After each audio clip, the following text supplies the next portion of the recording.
mata kuliah Bahasa Indonesia bagi penutur asing. Baik, untuk pertemuan ketiga ini kita akan mempelajari tentang faktor dan prosedur pengembangan bahan ajar. Kira-kira apa saja yang ada di dalam teori faktor dan prosedur pengembangan bahan ajar ini? Kita simak saja video selanjutnya.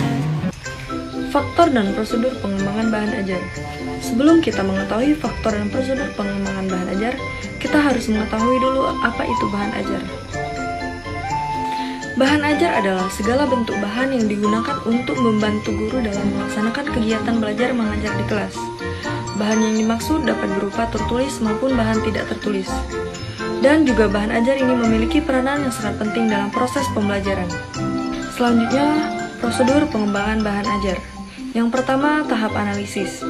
Pada tahap ini, yang dilakukan adalah mengidentifikasi perilaku awal siswa. Hal ini berkaitan dengan tingkat penguasaan dan kemampuan mereka dalam bidang ilmu atau mata pelajaran yang akan diberikan. Yang kedua, tahap perancangan. Pada tahap perancangan ini, diminta untuk melakukan perumusan tujuan pembelajaran, pengembangan peta konsep mata pelajaran, serta pengembangan garis besar program pembelajaran. Ketiga, pengembangan. Dalam proses pengembangan bahan ajar, ada beberapa saran yang perlu diperhatikan. Tulis apa yang Anda dapat tulis, tidak harus urut. Bayangkan Anda sedang mengajar siswa yang Anda kenal, interaktif, ragam media, sumber belajar, aktivitas, umpan balik, dan gaya penulisan. Tahap terakhir prosedur pengembangan bahan ajar yaitu evaluasi. Evaluasi merupakan proses untuk memperoleh beragam reaksi dari berbagai pihak terhadap bahan ajar yang dikembangkan. Selanjutnya, faktor-faktor pengembangan bahan ajar. Faktor pengembangan bahan ajar ada 7. Yang pertama, kecermatan isi.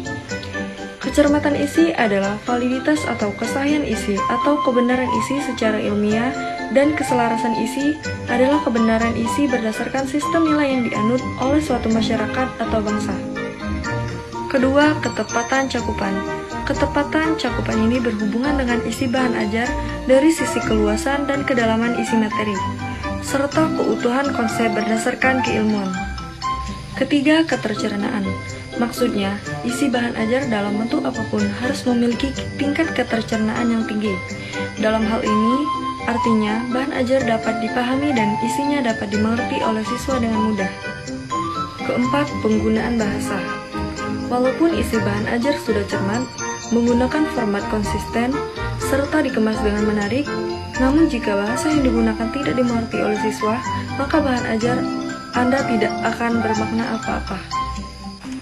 Kelima, ilustrasi.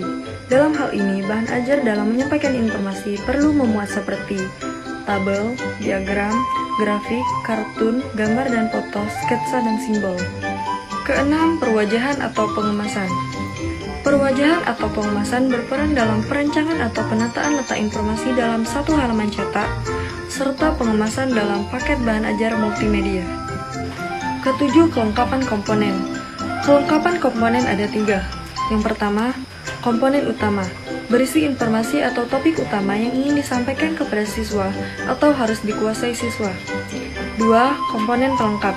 Ini dapat berupa informasi atau topik penggayaan wawasan siswa. Dan ketiga, komponen evaluasi adalah untuk menilai hasil dari bahan ajar yang sudah disusun. Baik, itulah tadi penjelasan mengenai faktor dan prosedur pengembangan bahan ajar. Ibu harap kalian semua dapat mengerti dan memahami apa yang ada di dalam teori tersebut. Ya, itu saja. Terima kasih atas perhatiannya. Dan Ibu Airi, Assalamualaikum warahmatullahi wabarakatuh.